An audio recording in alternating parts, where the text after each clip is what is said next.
objetivo de discutir sobre as obras de leitura obrigatória do vestibular da UEL.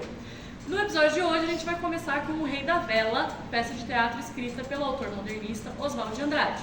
Aqui é a professora Amanda, professora de literatura, e estão comigo o Luiz, o Gabriel Carraro, a Rebeca, a Maria Clara, a Ana de Castro, o Pedro Julio, a Lara, a Elisa, o Luiz Felcar.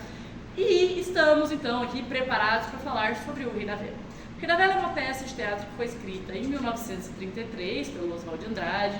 Seria aí, né, se a gente for contar a época de escrita do texto, seria a primeira peça do teatro modernista brasileiro.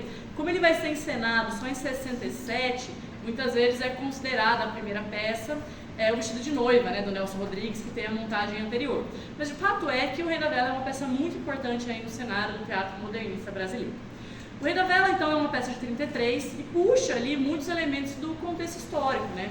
Talvez o mais marcante seja a crise de 29. A gente tem a crise em 1929, a gente tem os efeitos dessa crise nos anos seguintes, e no Brasil isso também terá repercussão.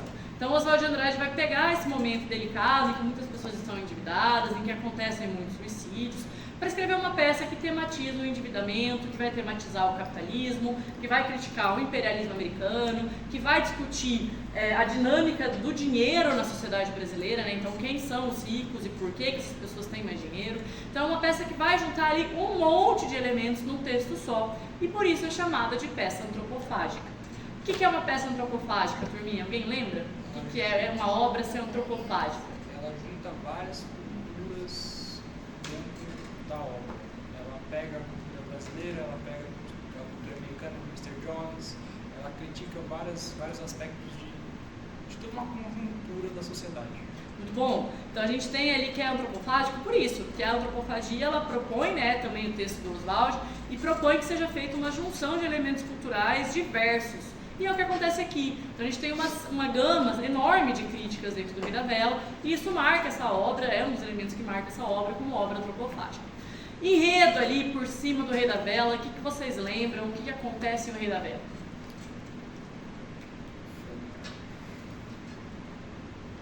Começa com o escritório de usura. Isso! E aí o que acontece no escritório de usura? O que é um escritório de usura? O escritório de usura é um escritório de agiotagem, que basicamente, né, que serve como base para o personagem principal, o Abelardo I, para o funcionário dele, Abelardo II,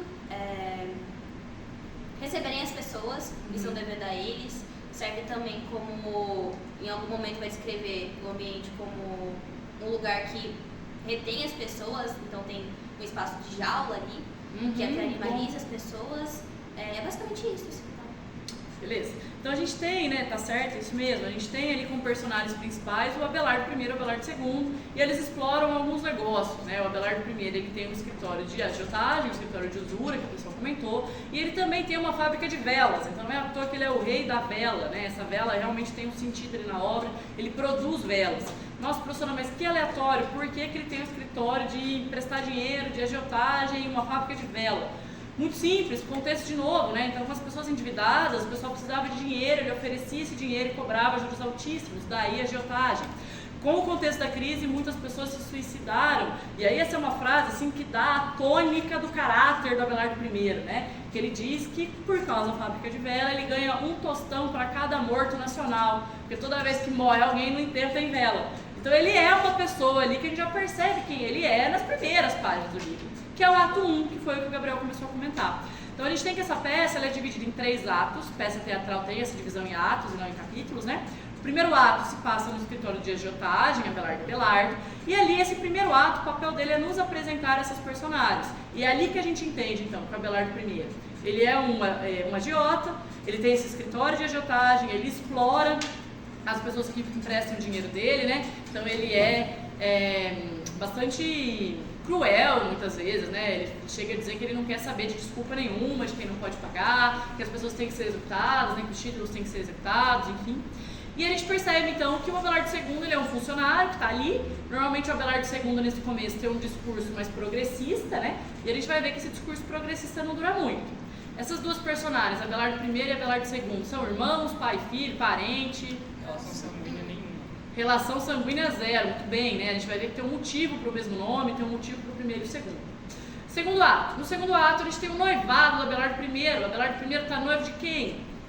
Uma tal de Lesbos, né? Que eu esqueci. De uma tal de Heloísa de Lesbos, muito bom. E aí esse noivado é um noivado peculiar, que a gente precisa pensar sobre ele. O noivado do Abelardo com a Heloísa é um noivado por conveniência, né? Então não é um casamento motivado por amor. Por que não é um casamento motivado por amor?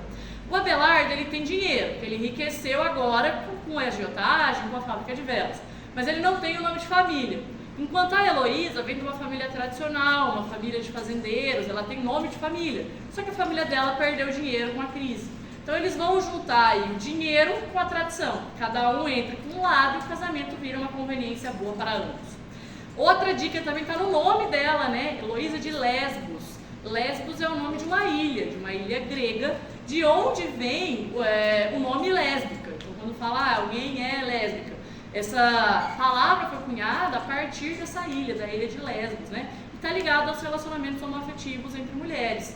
Então a Heloísa sendo chamada de Heloísa de Lesbos é um indicativo de que talvez ela nem se interessaria pelo Abelardo I, né? Desse lado mais afetivo. Ela teria outros interesses e não o Abelardo. Então é um noivado ali por conveniência, tudo indica. Esse noivado acontece no Rio de Janeiro, na Baía de Guanabara. Comparece ao noivado toda a família de Heloísa. Então o pai, o coronel Bellarmino, a mãe, a tia, os irmãos.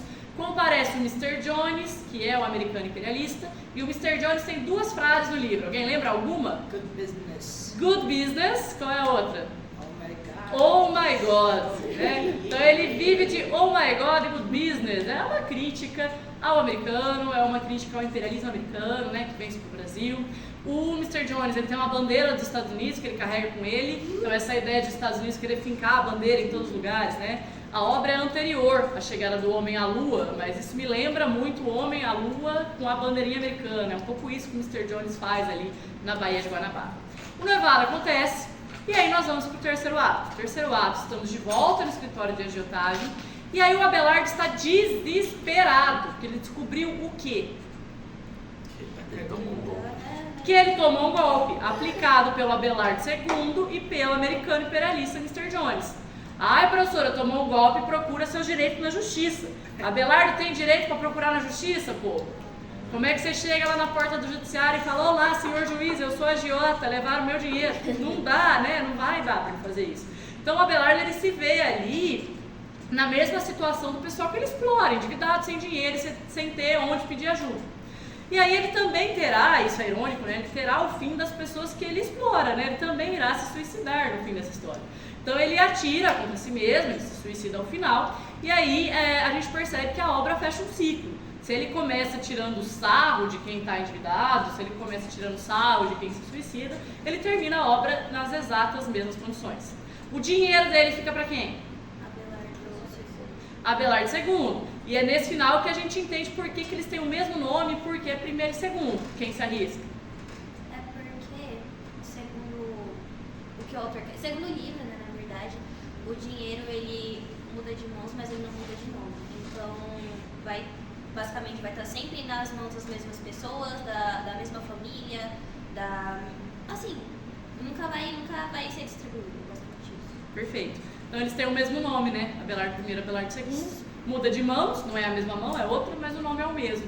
Então é uma leitura ali bastante crítica a essa distribuição quase monárquica do dinheiro no Brasil, né? Então a gente costuma dizer que o capitalismo é um sistema que permite mobilidade social.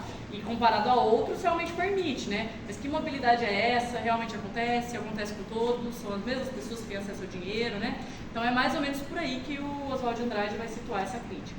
Sobre a peça, tem algo que vocês queriam comentar, além do que já foi dito? Um termo que é agregado à peça que é o cosmopolita, que ela junta vários elementos,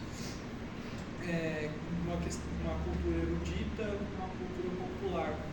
Muito bom, muito bom, muito bom.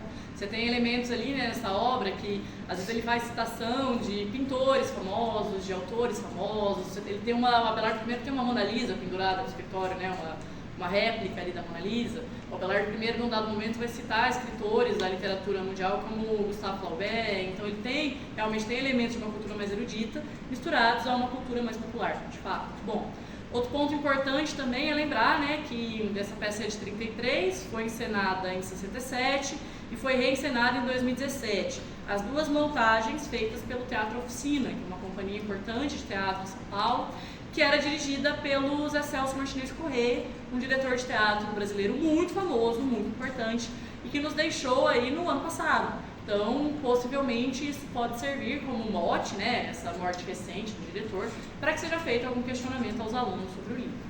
Algo mais? Professora, eu acho que estou ficando louca, mas não tem negócio que o Abelard ele era como... Tem, a gente falou e eu não dei a tônica do final, né? Tem, o Abelard primeiro no início, ele vai ter um discurso mais progressista, assim, mais comunista. Ele fala, eu sou o primeiro comunista que aparece no Teatro Nacional. Então ele tem esse discurso mais alinhado a uma esquerda. Mas aí é curioso, porque no final é ele que fica com o dinheiro, né? O dinheiro vai parar na mão dele. Então que esquerda, que progressismo é esse que parece de conveniência também? Então, enquanto me convém, eu defendo que os trabalhadores tenham mais direitos, ou defendo as classes mais baixas. E quando deixa de ser conveniente, eu passo a querer acumular dinheiro, né? Acumular capital. Parece irônico. Eu ia falar também que parece tipo meio... Porque falou que ele ganha a questão, né, em cada funeral. Parece tipo irônico porque ele ganha morte, ele ganha dinheiro através da morte das pessoas. Eu acho tipo, parece de um jeito meio... Não sei, dessa personagem meio cruel. Cruel, sim. O Abelard, ele é pintado com uma personalidade cruel, né? Porque tem que lembrar que aqui a gente tem uma crítica, talvez a maior crítica, além de todas que a gente comentou, é a voracidade do capitalismo, né? Então esse capitalismo que não se importa em ganhar dinheiro com a morte das pessoas. E é uma verdade. A gente viu isso, e assim, pode parecer muito forte falar isso, enfim, né? Mas a gente viu um pouco isso na pandemia.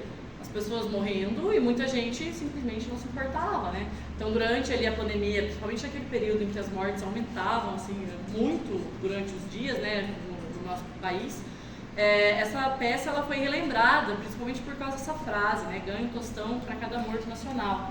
Porque existia um discurso assim, né? Existiam pessoas que queriam que as coisas continuassem iguais e que não pensavam que tinha gente morrendo, que não pensavam que tinha profissões que as pessoas estavam indo trabalhar em situações arriscadas, insalubres, com risco biológico, né, de contrair a Covid, enfim. Então, querendo ou não, parece cruel, mas estava tão perto da gente, um cenário parecido, né? Uma coisa que eu acho bem bacana da obra é que os personagens, eles representam certas coisas, né? Então, isso que a Amanda falou, do Abelardo primeiro representava a voracidade capitalista, tipo, ele representa isso, por exemplo, o Abelardo II representa o oportunismo,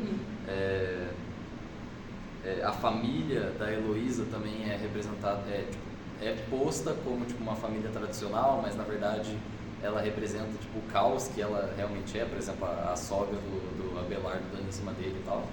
Então, tipo, todas essas representações, eu acho que tipo, o livro trabalhar com os personagens é uma forma dele trabalhar com essas representações. Então, tipo, ele fazer coisas, sei lá, com o Abelardo I, por exemplo, é como se ele estivesse criticando a voracidade capitalista, criticando o que ele representa. Então, acho que tem isso aí também. Ele critica o que os personagens representam por meio do que os personagens são. Maravilhoso, cara, é isso. E daí os personagens, por vezes, parecem até um pouco caricatos, né? Você falou da família de Heloísa, eles são caricatos. E às vezes você lê e fala, nossa, mas preconceituoso, tá, né, tratando dessa maneira. Mas a ideia é mostrar que a família tradicional, que se diz acima do bem e do mal, comercialzão de margarina Quali, né? Não, a Quali não patrocina esse podcast, mas estamos abertos a contato, caso queiram. Patrocina nós. Mas enfim, então que passa esse verniz de família perfeita, na verdade vive as mesmas situações que ela abre a boca para criticar, né? Então as personagens são muitas vezes exageradas, o Mr. Jones é esquemático, isso tem um motivo, para mostrar realmente a medula, né? O que é o cerne daquilo que está sendo criticado. Muito bom. Eu acho que é mais também essa questão dele ser robotizado para tirar a alma dele e colocar ele como um robô que só quer dinheiro e dane-se o resto. Completamente voltado para isso, né? Voltado para isso. Tanto que na encenação, o escritório funciona como um circo. É comum ver os Abelardos nas encenações, né? Eu nunca vi inteiro, nunca achei inteira a encenação do Teatro Oficina, a montagem, né? Mas tem trechos no YouTube, por exemplo, de fácil acesso. E você vê ali que as personagens aparecem com o rosto pintado como se fossem palhaços, os trabalhadores são colocados na jaula, que acho que alguém comentou no começo, né? Como se fossem realmente animais. E eles estão presos por esses animais, essas pessoas que são mostradas como animais, né? Presas na jaula. Elas estão presas pelo quê? Quais são as grades ali que aprisionam?